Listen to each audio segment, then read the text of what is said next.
Whatever you're trying to get, whoever you're trying to get.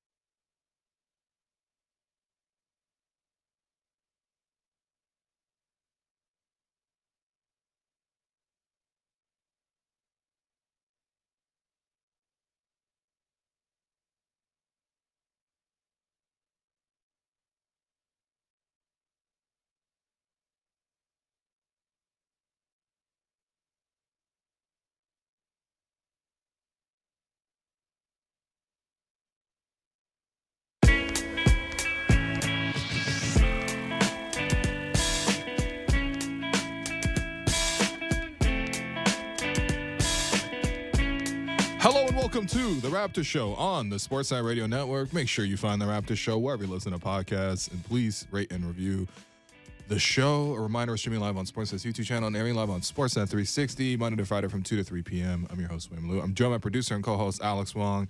I'm in a phenomenal mood. The Raptors last night, not win of the season, but a very important win on the season, taking down Kyle Lowry's Miami Heat. No, Jimmy Butler did not play, but the Heat are 500 over me. They're like 8-8 with Jimmy Butler out the group. Or so perfectly mid. They're kind of mid in and out. And yeah, the Raptors were able to take down the Heat. I thought they played great. I woke up with a smile on my face before I ran down at breakfast television. So Yeah, a little BT business today. Yeah, I wasn't actually on BT, to be clear. I just went to that studio. But I got a layer of makeup on his face right now for the YouTube listeners. That's right. Pay close attention. Yeah, I was face watching. is beat. You know, I had to take a break from you last night at the game. You know, we spent so much time together. Why is that, man? I had to, abdicate, from the radio booth. Wow, okay. Just to, because we're going to be spending 10 hours together today. Secret live event. That's every day for us. And no, but I was watching the Heat and I was talking to, Joseph Cacharo, Oren Weisfeld, and I was like, man, like Miami's a hard team to watch too. Like as much as we talk about the Raptors all the time, like their offense is a tough watch. Now, granted, obviously the asterisk, like you mentioned, huge Jimmy Butler yesterday. That's a sure. huge asterisk, but God, that's a tough team to watch too. So I'm off of Heat culture, no matter what Jason Jackson said yesterday. I was gonna say, well, I saw very divided reviews. I saw like very positive. I did not see any like positive, but go ahead. Oh, okay, yeah. all right. Yeah. And then a lot of negative, which Yeah. I was like, all right, well, listen. Well, their offense it's not for is everybody. blood red, man. Just watching Man. the Pantone color for that offense is blood red. Yeah. So, Well, I wouldn't say like, yeah, that's a team with like heavy hitters on offense. On the season, for example, Miami is 25th in offensive rating, just above Orlando. 25th is basically last because then you're getting into, I feel like, the Detroits and the San Antonios, right? Yeah, they're just a little bit above Detroit and San Antonio. Yeah. Charlotte, by the way, has the worst offense in the league. We'll see them soon. Yeah, that's a split coming up in Charlotte. No, please, man, that's got to be both. That's got to be a sweep. Make sure you guys carpool. LaMelo is taking a lot of parking lot space. Hey. Where's the team? I want to see the Raptors team bus pull out doing 120 on a 50. No, man, LaMelo's probably doing wheelies with that team bus as we speak right now. Yeah, but 25th. Anyway, yeah. So, and I think we saw that last night, right? Especially, obviously, without their main driver with Jimmy Butler, which, by the way, the Raptors have beaten the Heat with Jimmy Butler in the roster this year, too. But I think just watching them last night, they didn't really have that many options. Obviously, Tyler Hero was able to shake free, and, they were able to work a couple of pick and rolls for Bam Adebayo to score. Bam got the majority of his points just attacking pick and roll. When he had to attack one-on-one, I thought that, the bag was empty. And yeah, the rest of the team, it was just kind of one of those shocking performances. Like sometimes when the Raptors sort of load up on a guy, and it didn't really load up on any guy really, to be honest, but sometimes you'll see this pattern with the Raptors where like they'll take away the main guy, but somebody else on the roster sort of really steps up and has like a big game. Even against Miami, for example, like a Duncan Robinson's had a big game against the Raptors, like a Max Strus, which by the way, Herbie last night in the arena, did you hear it? No, was this the Herbie pronunciation of the night? Strus came into the game and he said, Max Strus. Oh, like I'm not. Oh man, it sounded like a bird chirp. But like we've seen Max Strus have big games against the Raptors. We've seen all these random Heat players. Right? Again, like playing the Heat, you expected a tougher game than that.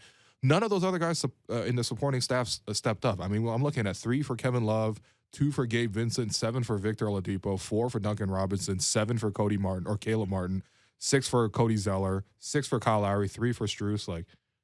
The Raptors were just able to shut all of that down. And I think, last night, interestingly enough, it felt very much like a triumph of what was the Raptors' former identity, which is Division 6-9 aspect. I thought the Raptors, out of all the players who stepped on the court, the guy who contributed probably the least was probably Yak, because I think the matchup didn't really suit him that well. And I thought the Raptors actually did a great job of imposing their wings, using their size on both ends of the floor, racing out in transition. And despite the fact that the Raptors were, once again, terrible from three, 22%, that didn't even matter. Like, the Raptors had made only 1 3 midway through the third quarter, and they were up 8. Mm-hmm. Like, that's how well they were moving the ball, using their advantages.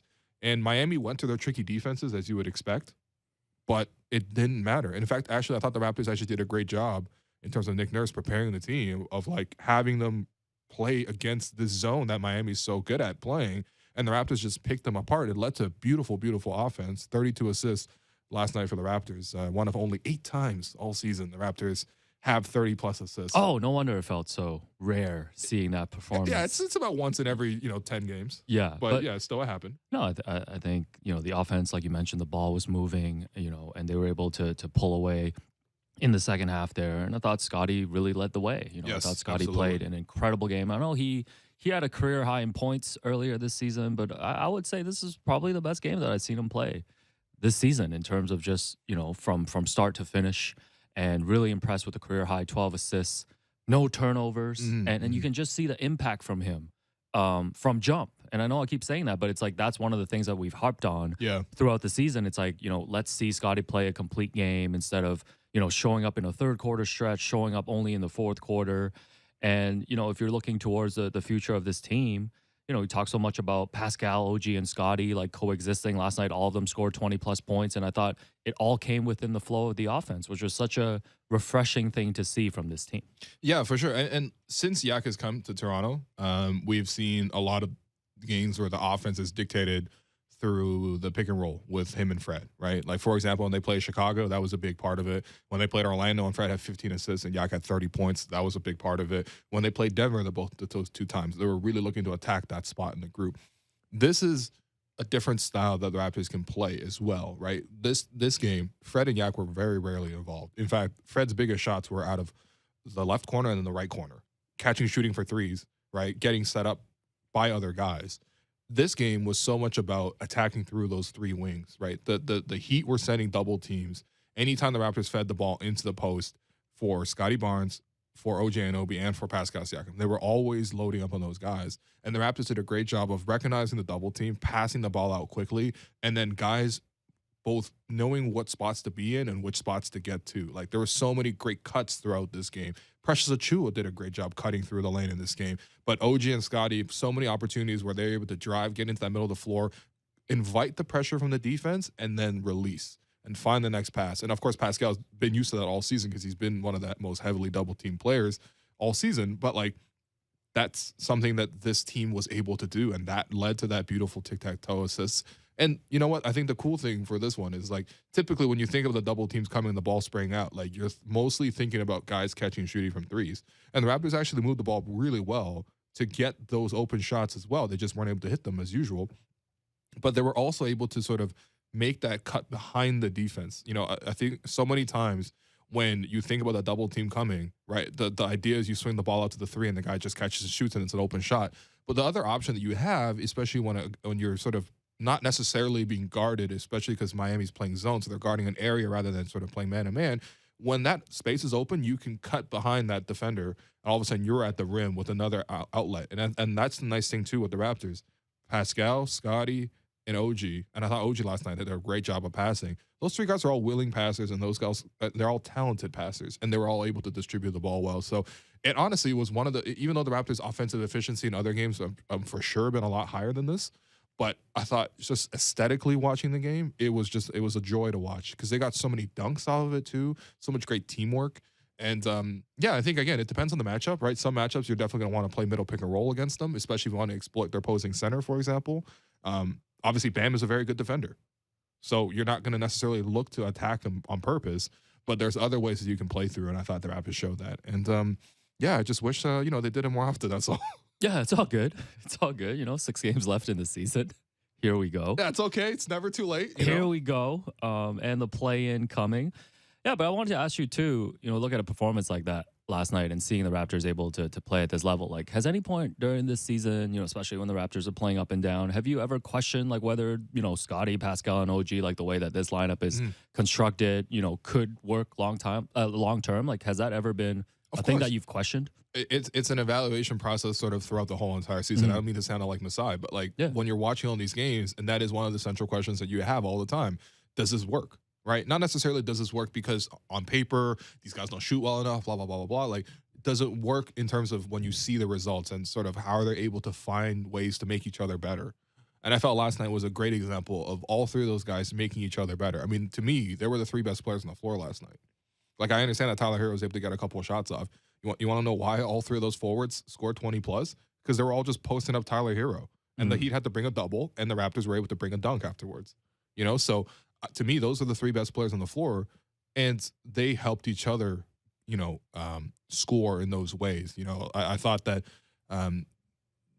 that's something where ideally you see it more often. Again, it depends a little bit on the matchup, but to be honest, it also depends on the aptitude of the players. And I think that's where, going back to what you said about Scottie, like I really, in retrospect, watching the game back, it made a lot more sense. At the start of it, I was like, okay, Scottie is taking a lot of these jumpers and he's forcing a little bit of the scoring. And sometimes I was like, I didn't like the shots. Like, for example, there was a play where it was in transition and he took a pull-up three with a foot on the line. That's a really bad shot, right? However, when I watched it back, having seen the game as well, I was thinking about it and I was like, it's clear to me he was trying to start the game very aggressive. Not only because he was getting guarded by Tyler Hero, which is a matchup he needed to attack, and he did do a great job of exploiting, but that intent was there. And so many times we talk about how, well, Scottie's sort of feeling his way through the game, and maybe third quarter, maybe in the fourth quarter, he sort of turns it on. No, he was on from the get-go, and he was looking to attack. And when he puts that extra pressure on the defense, we can really see that opens up so much more for his passing. Because once he's getting the double teams to him, he's such a smart, intuitive passer, and he's able to get all those passes out. 12 assists last night, 0 turnovers. And I think it's mostly contingent on how aggressive is he going to the basket, how aggressive is he in terms of drawing that extra defender. That's most of basketball nowadays, right? Like, there's not so much like you pound the ball up, and then you sort of get the plays and guys into their sets. There's no more Scott Skiles in the league anymore. Right? Miss those days. No more 30 assists. Okay. No more Charles Barkley just pounding the ball in the low post for 15 seconds. Well, if you watch the Raptors enough, you do see some of that. But like, right now it's all about creating that advantage and then sort of playing out of that advantage. And I think Scottie has the ability to create those advantages because of his size, but also because of his skill. And once he does that, then it's easy for him because he's such a good passer after that. So I just thought they played well. OG was super efficient. He was like the only guy on the team who could hit threes really last night until Fred hit too late. Yeah, like, there's always only one or two guys. It's all good. Okay. It's all good. It's part of the bingo just card. Spray the ball around, break that Miami zone. No, I think Pascal too, like you mentioned, his play has perked up. 26 points last night. He's been 25 plus points in 3 of his last 4 games. And I remember at the start of this month when the Raptors had that dreaded 1-4 road trip, Pascal was going through a down period, and there was 2 games where like he didn't even get to the free throw line. And in the last 4 games, last night he got to the free throw line 6 times. In the last 4 games, he's gone to the free throw line 25 times. Yeah. And last night, by the way, was you know what? Scott Foster, hats off to you. I would never wear a hat because my head's too big, but I didn't even notice it was a Scott Foster refereed game. Exactly. So, right? And I loved it. It wasn't like guys were just getting away with anything at the rim. Of course, fouls were called, but there was a great flow to the game. There was so little complaining. And like, let's be honest, there's Kyle Lowry on that side. Oh, we'll get to Kyle. You know what I mean? Like, even Kyle wasn't complaining. Nobody on the Raptors was really complaining like that. Nick wasn't complaining. Eric Spoelstra wasn't complaining. I'm sure, like, over the course of the game, of course, it's going to jump out. Sure. But like, was there any reviews last night? I don't even think there was reviews. Yeah, I don't think so. Right? Yeah. So it just flowed so nicely. Yeah, no, apologies for advertising this as a wrestling match going in. Like, it was actually one of the, like you mentioned, one of the most aesthetically pleasing games. It was more like judo. The Raptors just using Miami's zone. It was like jazz. Basketball is jazz. Oh, okay, all right, Thorpe. Shouts to Thorpe. Come back from vacation soon so we can book you. Yeah, okay. No, it was great. It was great, and like you mentioned, Kyle made his return, and obviously not as kind of a celebrated thing in the spotlight as his first time back last season. And we talked a little bit. You talked a little bit yesterday with Jason and Amy about Kyle's season, and I think even Raptors fans know that it's been a tough season for Kyle. Missed some time, and now he's working his way back and is coming off the bench. I believe he didn't even check into the game until the second quarter yesterday, right? I mentioned this on the Rack Pod, but I wanted to hear your thoughts because we walked through the tunnel because you got to go through like the backwards of the tunnel to get to the elevator and go. Well, no one cares. Yeah. We walked through the tunnel about 7:25, like maybe 5 minutes before like the tip last night because it was an early tip because of the national TV game, and we noticed Kyle was just in the back, just like lifting. That's right. He was getting his warm-ups, lifting. But it wasn't like usual, like, like I would think warming up is like you sit on you like ride the bike for a while, or I mean, I don't know, I guess you could jog or something, like, or stretching. Like he was like actively lifting like 5 minutes before the game. And I know he wasn't going to check in until probably like 20 minutes after that. Yeah. It was just interesting. I just feel like if you were going to lift right before shooting, it would really, I don't know. No, wouldn't that throw your arm shot off a little bit? I don't know, man. I'm not a gymsman. I'm not in the gym like that. You know, right. I just fake work out on the bike and listen to pods. See, that's what I thought Kyle would be doing to warm up. This guy was on the pod on the bike listening to How Long Gone. Let me see what Jason Jackson is saying on the Raptors Show. Kyle, 24 minutes, 1 of 6, and I think actually it was funny because it was a weird night because Kyle checks in. And at the same time as Herbie is announcing his name to get that ovation, Chris Boucher scored a basket. Yeah. So the ovation like really didn't happen. Like it was just an awkward night timing wise. It was just kind of like it was just so quick. Like it just happened. Like like the game just happened. There wasn't a moment for him. Right. Yeah. Obviously, we're not going to show a trippy video every single time. But it was like I want he to see came him crawling game, between George Hill's legs every time. And him and Cody Zeller, I think, checked into the game at the same time. Cody Zeller is. I mean, I might go bald one day, so I might gotta chill. But his hairline with that mask. Yo, he has that was the one not aesthetically pleasing thing. No, he looks like. He looks like supersized Prince Harry or Prince William. Sorry. Oh God. He has the same shape as Prince William. Yeah, no. Show us to Cody. No, but there wasn't a moment. Be part of the royal family, man. The Zellers might be part of the whole royal family. They're gonna do a 7-season Netflix series on the Zellers. Zellers back in Toronto too, by the way. Are they? Yeah, man. Right. But yeah, so like you mentioned, there wasn't a moment for Kyle, and it was just like you saw like. I mean, he grifted. I think he grifted Jakob at the end of the first half. Was it Precious? Yeah, okay, it was Precious. Here's the thing. He was getting guarded by I think Jeff Doughton. Yeah. Got the switch onto Chris Boucher. Then attacked Precious Achua on this. And I was like, Kyle, you definitely know this scouting report. If you're gonna grift somebody for fouls, those would be the two guys you'll go at. Yeah. He was pickpocketing Precious, and then. Even like, I think there was like a pull-up 3 in transition that just hit front rim. It's like you're watching him, and we know Kyle's in a different part of his career now. And, it's hard to see, man. We talk about greatest Raptor of all time. We know everything that Kyle's done. And then late in the fourth quarter when they were making a comeback, I think they were down 10 with like around 3 minutes left. And, Kyle had a wide open corner 3 that I think just flew right past the rim. Oh, that was a possession where they kept getting offensive rebounds. That's right, yeah. And it was like a 10-point game. If they make a 3, now it's 7 with like 3 minutes left. Now that he get into that space like you talked about yesterday where they play these close games, right? Yeah. And that was kind of their last gasp, and he wasn't able to hit that shot. So, yeah. Kyle made his return, and it was kind of a muted return. So but salute to Kyle. Obviously, he's family. Like after the show when I'm doing the React Pod upstairs, and went on for like half an hour or whatever, and I'm looking down afterwards. Me and Jay Rizzi in the booth. I look down. Oh, he was in the booth. Oh, okay. And I was like, wow, that's Kyle. He's still sticking around. He's just like giving like hugs and high fives to everybody. There's a whole bunch of people waiting around afterwards for him. Really took the time, and you could tell, man. This is obviously where his heart is. Unfortunately, the Miami thing hasn't really worked out for him. And he definitely is, by the way, that the reception, I know Jason didn't really want to lean into it that much last night, but it's not good for Kyle. And to be honest, like if it was reversed in that situation where the Raptors signed a player for $30 million a year and they came out and they gave you like 1 bucket. Yeah.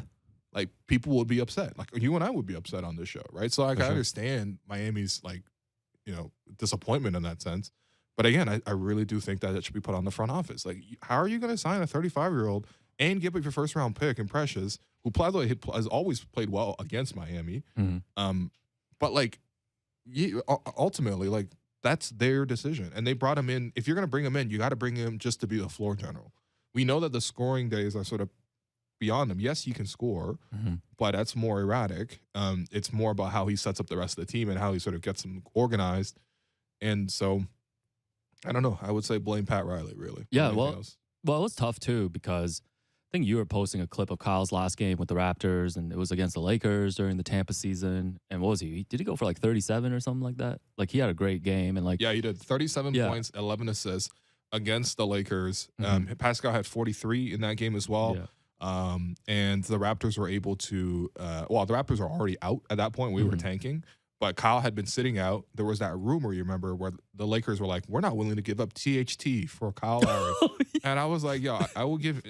They weren't able to give up a weed strain? They're like, no THT like, no for you, THC man. or no THT. You can't have THT or bubble tea, nothing, man. You can't have any of this no for Kyle. TNT, nothing, right? man. So Kyle decides to come back, plays in that game, and that effectively ended LA's play in hopes that year, too. Well, two things. It's like, that was beautiful. It's like one thing, watching the clips back, and I know we've talked about the bubble, man, the spaced out seats on the bench, the empty arena. That wasn't even the bubble. That was the Tampa empty season. arena, right? Like I think they went to LA, or I don't know. It was LA. It was LA. And then, but what I meant to say is like Kyle was coming off still playing at a very high level when the Heat signed him, right? When they did the sign and trade. I mean, yes and no, man. I think there were drop offs in that season. Yeah, but I think if you ask Pat Riley, you ask the Heat, like you would expect more than this, right? That's like, fair. I'm saying you could definitely expect more than 1 of 6. But at the same time, too, I think Kyle's age, now you get to that age, sometimes we might be fooled by guys like a LeBron who's got that longevity and still performing at a high level. Certain players, especially like with Kyle's size and like the position that he plays, like this is just a natural point where you start to see a dip. And, you know, I was talking again to Joseph Cacharo about this, like, think about all the Pat Riley signings that he's done in like the past half decade, going back to like, remember that time when he signed like Dion Waiters and like re-signed all those guys? And, you know, you can put Kyle in there. Duncan Robinson, when I saw him come on the court yesterday, I thought of his $90 million contract, right? Like it's the best paid podcast. Like, no, but there's it's like him and Bill Simmons. Yeah, we got to get you up there. But I think like it's been tough for Miami. Like the Jimmy Butler thing has obviously boosted them and almost got them to the finals last year. But outside of that, they've done a terrible job with free agent signings. Yeah. Well, I mean, you know, it is what it is. Not that you feel terrible about No, I really don't feel terrible about them. By the way, speaking to that Kyle game, the last one he played as a Raptor, he had 37 points and 11 assists. Pascal had 39 points and 13 rebounds. Let me read you some of the other players that appeared for the game. Give me Utah's line right now. So first of all, Utah Watanabe came off the bench for 6 points. Okay. But Kem Birch, Stanley Johnson, and Malachi Flynn were the other 3 starters alongside Kyle and Pascal. Coming off the bench, DeAndre Bembry. Oh, I forgot about him.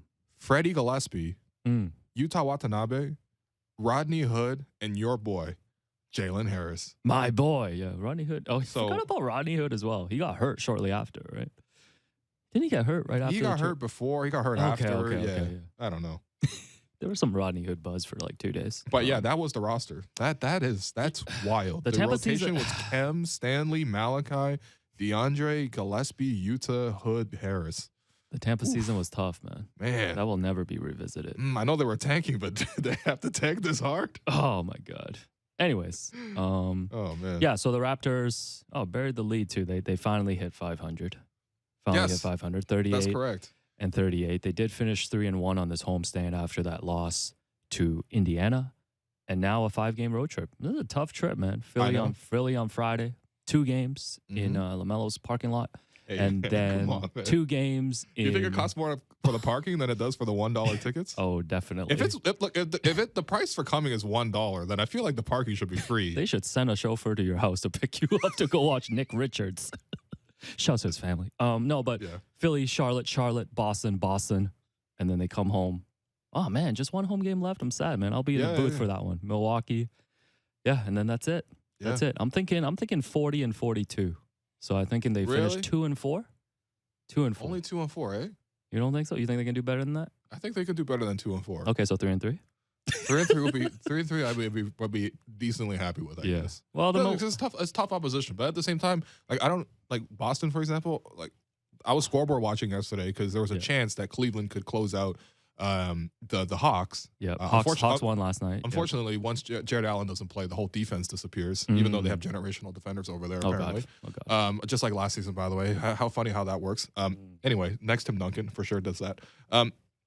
He's so bitter towards Mobley. No, I'm just bitter towards the coverage of it. I don't even want to hear him being called next Chris Bosh yet. Like, can we just chill? Next Tim Duncan? Like, do you know what rookie Tim Duncan did? Yeah, I'm familiar. Yeah, right? No, you tell me because I wasn't watching the league like at that time. 97, man. Why are you telling me about rookie Anyway, Tim Duncan? whatever, right? Whatever. We're not talking about players who didn't win Rookie of the Year. Scotty with a great game last night, by the way. But like, I was watching the scoreboard and I was like, wow, Boston got washed by the Wizards. Yeah. Like, what did Denny Advia do in that game? I might have to pull up the box score and look at what Denny did, man. I wasn't from the... Yeah.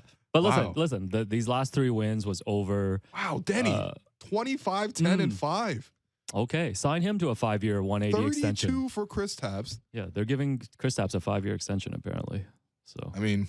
No one's more dedicated to winning 39 games than the Wiz. Has he been a max player this whole time? Yeah. I guess he will be. Porzingis is he's all right, man. Porzingis is nice.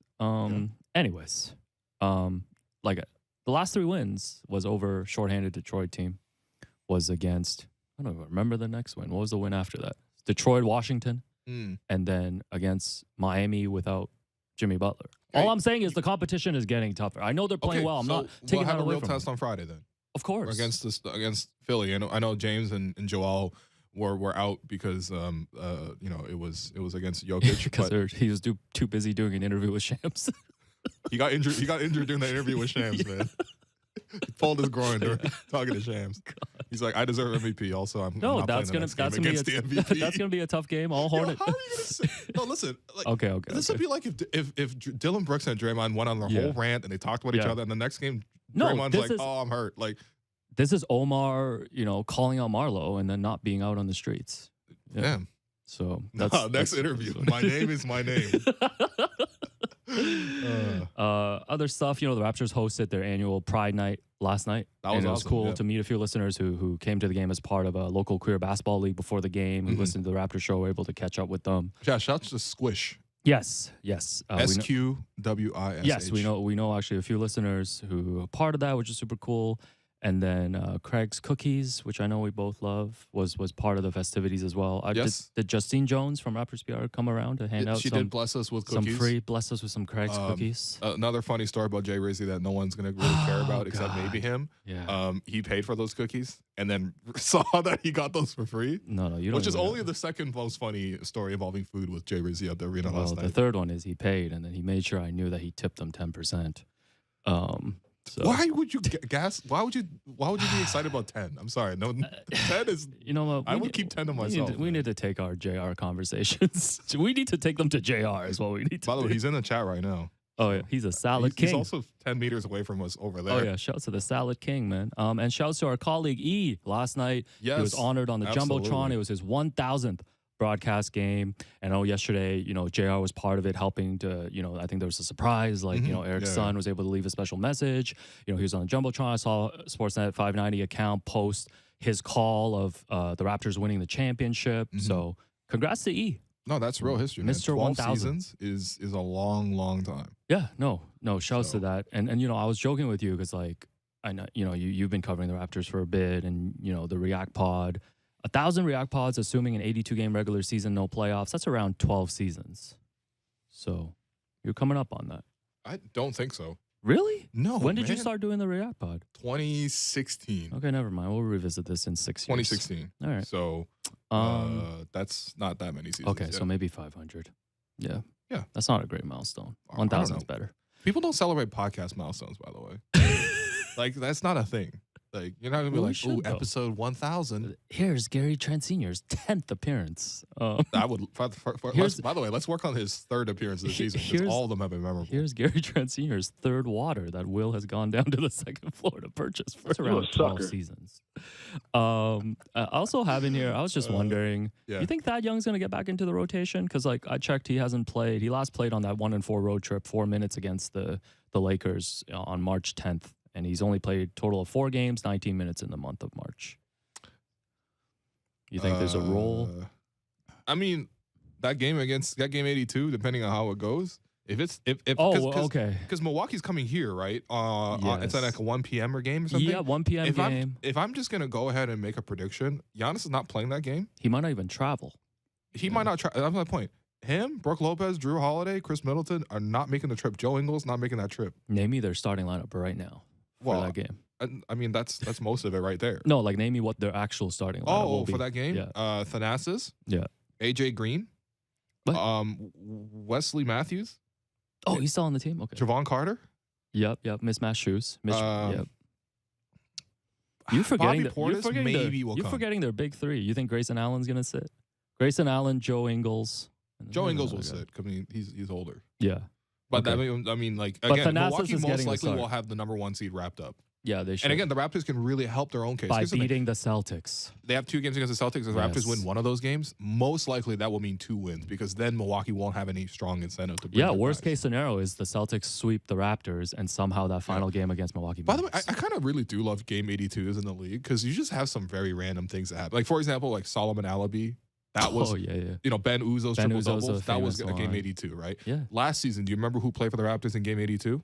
Who did they play against? Can you tell me? The New York Knicks. I have no idea. Svi must have started. Svi, yeah. It was a lot of no Svi. Doubt. It was By a the lot way, of we're Malachi. seeing Svi in Charlotte. I'm just saying. Yeah. By the way, Svi's been playing a lot better of late. I know. So shouts to Svi, man. Shouts to Assad. Sent me the stats. He did? Yeah, he sent me his last 4 games. We started Armani Brooks and Kem Birch in Game 82 last year. Armani Brooks, another guard we try to rotate through and try to get. Thad played in that one though, 20 minutes. Utah played in that one. Svi played in that one. Malachi, Chris Boucher. Okay. Actually, we brought a decent roster. Who was the leading scorer in that game for the Raps? The leading scorer. Well, first off, the leading scorer for the Knicks was Obi Toppin with 42 points. What? Wait, hold on. Was this game in Toronto? Toronto or New York? Where was it was in the Garden. I have no recollection of this game at all. Yeah, the Raptors lost apparently to the Knicks. Obviously because Obi Toppin had 42. Yeah. Quickly, your man is 34. Yeah, my guy IQ. Yeah. Julius Randle. Leading score for the Raptors was Chris Boucher at 21. Okay. Gary Trent had 17. Julius Randle wasn't trying to get his 15 pump fakes in before. Julius Randle was not playing in this game. Julius Randle, Jericho Sims was in this game. By the way, Jericho Sims, shout out Jericho Sims. Okay, when I think back on this season, many years from now, what I'm gonna remember is not necessarily like, Lucas 70 or like Lucas 60 20 game or whatever. Mm-hmm. Not gonna remember like Donovan Mitchell having 70 or Dame having 70. I'm not gonna remember this game against the Heat. I'm gonna remember Jericho Sims doing that mid dunk contest with the envelope. He like did that little Staples ad where he like put the little clip on the rim and then he dunked it kind of with 2 hands in the rim but 1 hand out of the rim. Kind of just injured himself and then came down with that sheepish look and then unfolded a 50 which he ripped. No, here's the thing. That was not a 50. Man. No, here's the thing. Unbelievable. That dunk could have been a fax, first of all. If you're going to send a letter, that dunk didn't even need to be a Zoom. It could have been a fax. But the other thing is, how NBA players, when they're courtside during a dunk contest, Pascal had his camcorder. Like, players will just want to celebrate and hype up any dunk, right? Like, some of these dunks don't even need to be, like, earth-shattering. Like, they just want to get hype. Yeah. The reaction to that was just staggering. Like, everybody's like, oh, that's it? No, like they were legit like, that's injured it. Himself and then came down with that sheep. Oh, man. No, that should have been, honestly. Oh, my God. That should have been a 0. That should have been a 0. They should have given him a 0. The positive reinforcement was not good for Jericho Sims. No, that's right up there with, do you remember a couple years ago, John Collins was in the dunk contest? I do not remember. And I remember this because I was on vacation in Colombia. And so I was like, I got to watch the dunk contest, though. Forget my vacation. I got to watch sorry, honey, I'm watching the dunk contest on vacation. Yeah, that's going to be the title of your book, by the way. Your man was in Bogota, and I was like, no, relax. We're not going out to eat. Yeah, we're going to watch the dunk contest. And I'm happy I did because John Collins was in the dunk contest. And he came out, put on like an old timey hat, like one of those like for flying with the goggles and stuff. Oh, okay. And then he like jumped over this paper plane. Yeah. The idea was him was going to dunk over this plane, so he's flying over a plane. Get it? God, but then he just kicked the crap out of this plane. It was just like paper mache. No, there's been some legendary The dunk contest is so funny, man. I mean, look, listen. I understand the 3-point shootout is like exciting and it's like an actual test of skill and players take it more seriously. Yeah. The dunk contest, even when it's bad, is good. This is. I think. In fact, when it's bad, it's almost better. I think the dunk contest just goes to show you that some players just don't have that creativity level. You know? Like it's tough. Like I think about even like I don't know. Did you think Dwight Howard putting on that Superman cape was cool? That was actually like back in the cool. day. Yeah. Okay, or like cool. even Blake Griffin jumping over a Kia. I think that was the first time a big prop was brought in. If he was actually gonna jump over the Kia, okay, that would be cool. But he jumped across the hood of the Kia. Then landed on the rim of the on the hood of the Kia. He might as well just brought out a choir as well. Like that was an ad. Yeah, or was it Victor Oladipo? Like, didn't he sing and like he dressed up as a Black Panther? I think. Yeah, those are two separate ones, I believe. He did sing, which I don't know how that necessarily informs your dunk. But how do you sit down months before, like weeks before knowing you're in the dunk contest, and you're like, yo, No. yo, boys, I'm gonna sing. Yo, Vic, I'm gonna sing. Yeah, that's when you need someone in your crew to be like, yo, man, you gotta humble yourself. Like this ain't it. You're not Usher. You're like, you're not Usher. This isn't a versus. This is a versus in a dunk contest. You're dunking. That's what you're versing right now. Oh man. Anyways. Yeah. Anyway. Good times. Good times. Okay. Yeah. We're gonna go. Yeah. I was waiting for anyway, sorry. We're just having a great time. Reminiscing, man. That's what happens when the Raptors win. It's a lot more lighthearted. I'm your host, Will Lou, and you're listening to the Raptors Show on the Sportsnet Radio Network.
to the Raptors Show on the Sportsnet Radio Network. I'm your host, William Liu, and continue to be joined by producer and co-host Alex Wong. During the break, we discussed a couple more favorite dunk contest moments. Saw one from the chat bringing up Cole Anthony dunking in Tim's. Oh, remember? Yeah, I like that one. He got like 2 minutes to dunk, and like a minute and a half was just him lacing up his Timbs. Because you can't just like step into a fresh pair of Timbs. Yeah. And you can't dunk with loose Timbs on. Tim's expert over here. No, I'm just saying, like.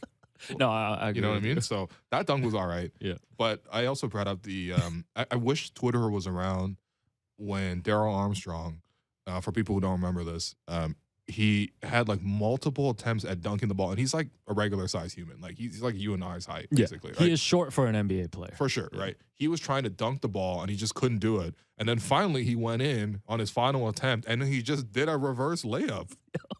Yeah, I remember whoever was on the call, I remember watching it. They were just like, oh, and then it was just silent. That's basically what happened with Jericho, man. No, because what is the equivalent? Imagine if, like, Dame is in the three-point contest, and then he takes the money ball in and dunks it. He's like, there's no defender there. Reggie Miller's just like, oh! Like, anyways. Dunk contest has given us some, like, great, just, like, highs and lows, man. It's been amazing. But you also forgot to mention, friend of the program, former global ambassador Faisal Khamisa dropped by during the break as well to say what up because he's in here for his weekly haircut. That's always why he comes in. Shouts to Faisal. He's always wearing his shouts to Danielle. Shouts to Danielle jacket. too. Shouts to our former global ambassadors. Someone also mentioned Fred Johnson. Yeah. Fred Jones, Raptors legend, Fred Jones. Oh yeah, I don't remember his dunk contest. He won the dunk contest on a layup. He won? Yeah, I think I do not remember. It was him versus someone else. This was back when he was with Indiana. And I think the other guy like must have disqualified or something because he got like the bare 30. And then Fred Jones did one dunk, and I think the second dunk it was like he missed the dunk, but it kind of just like bounced in and they counted it. DeMar did the dunk contest too, right? He got robbed both times. Okay. He did it twice. I'm pretty sure. Terrence Ross won it, but he was the year. He had a pretty good dunk contest. That was the year where so he won the dunk contest. And the next year they did a joint dunk contest. What? Where it was like a team dunk contest. It was the team one. So his team won, yeah. Oh, I remember that one because at the beginning they just all go to the layup line and they just all go in and dunk. They're like, yeah. It's like, what are we doing, man? Legit, like, what are you doing? Well, who wanted to see a layup line of dunks, man? Yeah, also, I love how in late March, where was this content for us right before the All-Star break? I'm sorry, man. I'm sorry. Like, where was this energy from you? I didn't see when I was like, please don't make me have to rap every All-Star starter's name on a show. Well, by the way, you were the one who went to Cuba during the season, and so I had JR come in here, and we were talking about whatever it was. We were talking about Michael Grange carrying one suitcase. Oh, yes, the one carry-on king. So then we were like interview with Grange, and then we came back from break. And as you know, sometimes we do the first segment a little bit longer, and that only leaves like 10, 15 minutes. And so you kind of have to just buy that time because you're not necessarily like going to dive into a deep topic in 10 minutes. Yeah. So I was just like, JR, what do you pack on a road trip? And I'm sure everyone at home was just like, what is going on? But anyway, we have actual topics here today. People say that a lot about this show. Programming, no, we are off tomorrow because the Toronto Blue Jays are opening their season in St. Louis, but we'll be returning on Friday, and we've got tentatively scheduled, Will is going to sit down with Raptors 905 coach Eric Corey tomorrow. That's right. So make sure you check that out on the podcast feed. Again, subscribe to the Raptors Show if you're just obviously watching or following on other platforms. And I was reading, Oren Weisfeld, friend of the program, published a Q&A with Fred VanVleet and OG Anunoby at Complex Canada. And I didn't realize this. Yeah, so this was wow, okay. This was sponsored content because this is a hashtag ad?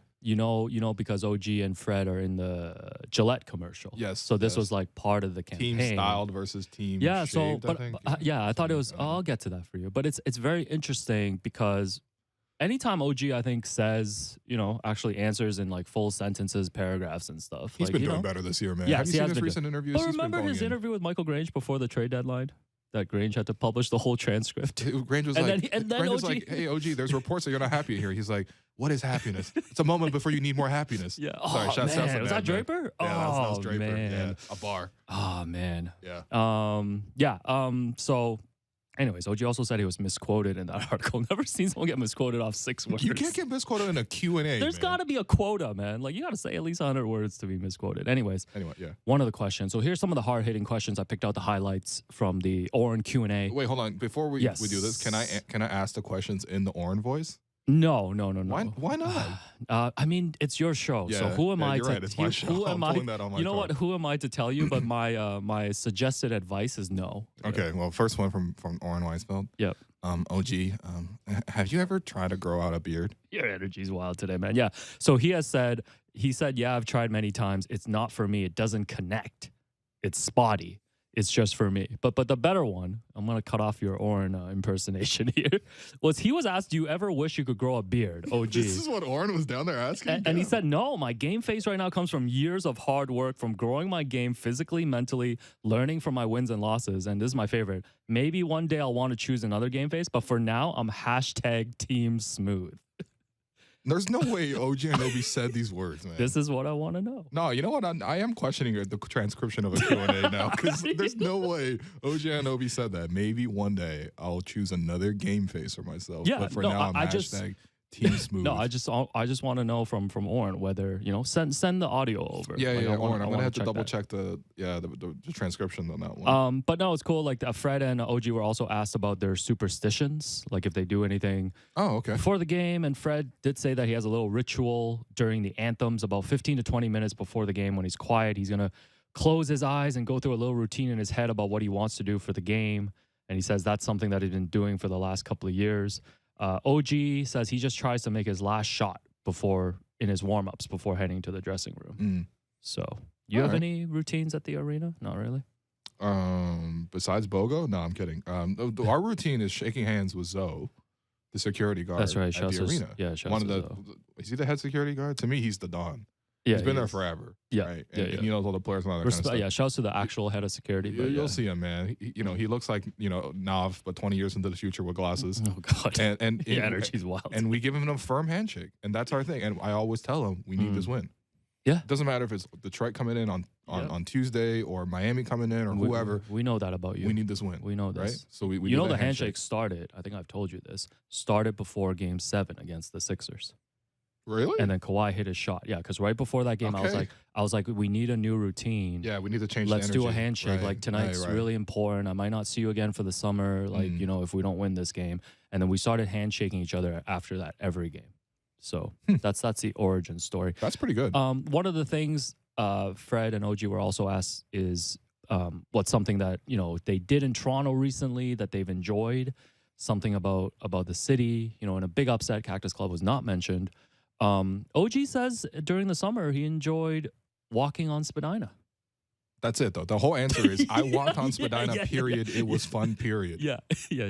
So which stretch of Spadina do you think? Do you think it was like college stretch between where front it's more and like university students? Maybe just between front and Dundas or something. I don't know. Okay. Yeah, past Chinatown. Do you think he walked past Chinatown? Do you think he saw Kaiway and he's like, maybe I'll buy he's like, a bag of clementines for $1.99? You think it's Kaiway? It's the other way. Okay. That's what Kyrie was telling Joe Tsai. Oh, my God. Happy hump day. Happy hump day, man. Everybody. Honestly, a win feels so good right now. And Fred said he enjoyed TIFF, going to the movies. Nice. That's nice. I think that makes sense for Fred just because, it's a good networking event for him too. Like that's where you can, meet some of the movers and shakers, the Jimmies and the Joes. No, legit TIFF is like one of the most fun things to do in Toronto. It's like one of the coolest things to do in Toronto too. I think hot dogs is the better. Really? That's a hot take. That's a hot take. I like my documentary. I don't see why you couldn't go to both. Oh, okay. Right? Go to Hot Docs, you go to TIFF. I'm not a fan of the red carpet events and stuff. You don't have to do the red carpet stuff. You know what I mean? 2-hour documentary. Well, you don't want to rush for a movie that's in French, then you wait 30 minutes and see there's no tickets? I got the plug, man. Oh, okay, you got money, you got the plug. I'm not in the civilian line. Yeah, no, Fred said I enjoyed TIFF. I enjoyed the film festival and the red carpets and seeing some of the premieres and just being around that vibe because I like movies. So being a part of that was cool. The other thing I did that I never previously thought anything of was going out on a boat in the summertime. Oh, okay. And just going out and getting to see the city from a different viewpoint. You know what I mean? The city is so cool already, and that you forget that the water is also there to explore. So that was pretty cool. Which, to me, I was like, brought back and activated a core memory. Just like when Kawhi went to Niagara Falls and that activated a core immigrant memory of like, oh, right, within 1 year of coming to Canada, I went to Niagara Falls, and I've been going back to Niagara Falls every year with my immigrant family ever since, 20 straight times. Is this something you did? Because obviously we're both, immigrants and product of immigrants. Did you, how recently after moving to Toronto did you go to Center Island? Do you obviously take the ferry and That I think Niagara Falls is definitely something that I remember too, or even coming downtown because I didn't live downtown when I first moved here. Just coming to see the CN Tower, right? Yeah, like all of that, right? Like the sightseeing and stuff. Yeah, that was definitely a big thing. Like when you first get here. And no, I think this is like a rite of passage almost. Like these are the places that you need to check out, and then. Slowly we started going to Niagara Falls just to go to the casino. That is also a rite of passage. There's nothing wrong with that. My parents are just like, yeah, man, we can hop on this bus, in Chinatown, the Falls View bus. They give you $20 as a voucher. They give you $20. I believe you get to go eat the buffet. Yeah. Honestly, they designed that thing so perfectly for Asians. My parents have gone I've never felt more welcome in a country. My parents have made that trip and not gambled a single dollar. Just gone to eat. That's fine. Like just gone to eat and come home, and they feel great. Yeah. So. Well, here's the thing with Fred saying he took a boat on the water. First off. Elite radioing from you right now. Taking a boat on the water, man, just take the ferry. You know what I mean? Like, I want to see Fred VanVleet on that Toronto terminal ferry. Yeah. Going to like the place where Babe Ruth hit his first career home run. You know what I mean? Oh, yeah. I want to see him go to that. How did you know that little bit of history? Because I've been there many times. That's Again, deep. Here's the thing. When you're an immigrant, you come here, like you have to go to all the free spots immediately. Niagara Falls ultimately is a free spot. You drive there, you see it. You sort price. Photos. You sort price from low to high. That's free, right? Yeah. The ferry is very cheap. Especially back in 2000. Yeah. And I just remember, like, as a 7-year-old, me and my family, like, we took our trip to Center Island, and it was nice. And I just remember coming back on the ferry and looking at the Raptors, the Toronto skyline, and I was like, oh, those waterfront condos, I'm going to own one day. That's my dream here. I do not own one of those condos. Keep dreaming, buddy. Anyway, the whole point is pricing is really gone up. Access generational wealth instead of accessing core memories, man. No, there's a lot of inaccessibility when it comes to purchasing housing. No, it's cool, man. But it's like. But it was cool. No, man. even I'm like happy Fred had that same moment. Even thinking about the Raptors too, it's like thinking about going to a stadium for the first time, like going to the Blue Jays game for the first time. Yeah, so those cost money. So my parents never did that. I've never been to a Raptor game with my family, or they didn't take me to my first Raptor game or my first Blue Jays game or anything like that. I didn't really go. Obviously, Leafs games is just. Not I didn't possible. go to a Raptors game growing up, like during the Vince Carter era, like you said. Like my parents, that was just not something that they were like spending money on. Like, oh, let's spend money on like 4 tickets and go to a game. If anything, us as that like second generation, or not second generation, but like the people who were able to sort of grow up here and get jobs here, we were the ones who took them to the game. I famously got my parents courtside seats to the game when was it Chris Bosh's partner or someone in his family talked trash to LeBron, and then LeBron came back and then won the game in the fourth quarter. Yes. They were courtside for that. I also, I famously gave my dad and my brother tickets to see Terrence Ross's 51-point game. Oh, and they're not that big. They weren't that big of Raptor fans at that time. So they just kept asking me every time I came home, like, yo, how'd that guy Terrence Ross do? As if like he was like, a superstar or something. And I would have to explain to them that 51 thing was very much a one-time thing. Right. Meanwhile, they're thinking like that's basically T-Mac. Well, I'm sure your dad's watching now and be like, actually, you're wrong. I see guys scoring 60 every other night. Yeah. No, man, my dad's probably watching hockey right now as we speak. He's like, I know Jeff Merrick. I don't know you. He a Merrick stan? Yeah. I actually don't know, to be honest. Yeah. Anyways, well, the Raptors have 2 days off here, and then we got to enjoy. We got to bask. The weather is now above zero. There's only a week left in the season after this, man. And then the play-in, they announced the play-in schedule yesterday, so the 7-8 game, I think, will take place on the Tuesday. We're going to miss being stressed by this when it's gone. Yeah, season ends on Sunday. Play-in will start on Tuesday. Assuming if the Raptors are in the 9-10, and assuming they win that first game, they will be playing Tuesday and Thursday. Yeah. And then potentially starting a playoff series on a Saturday, Sunday. Yeah. So that's going to be a busy week. Like, it's going to be all jokes aside with the play-in and then the level of excitement, like, it'll be exciting when it's here. Oh, like a one and done game. The play-in's gonna look like what happened last night. Was that exciting? It was. Yeah. What if the score was flipped though? No, it wouldn't be. It would be a really unhinged. He's a complicated man, but he also is so basic. I'm very basic. He comes in. There's 2 moods. Did the Raptors win or did the Raptors lose? Yeah. And I could tell today that the Raptors definitely won last night. Oh, you know what? It was asked on the Banter Pod recently if my mood fluctuates that much. It does in a positive direction. When they lose a lot, I will venture to say this is the best mood that you have been in all season. Honestly, you might look up the championship podcast and it might not be this happy. I got to ride this wave, man. All right. That does it for us today. I've been your host, Will Liu, and you've been listening to The Raptors Show on the Sportsnet Radio Network. Make sure you find The Raptors Show wherever you listen to podcasts and subscribe. And please rate and review the show. A reminder, we're streaming live on Sportsnet's YouTube channel and airing live on Sportsnet 360 Monday to Friday from 2 to 3 p.m., except for tomorrow, by the way. We are not on air tomorrow.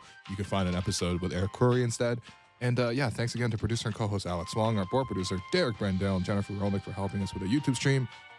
See you at the live show tonight.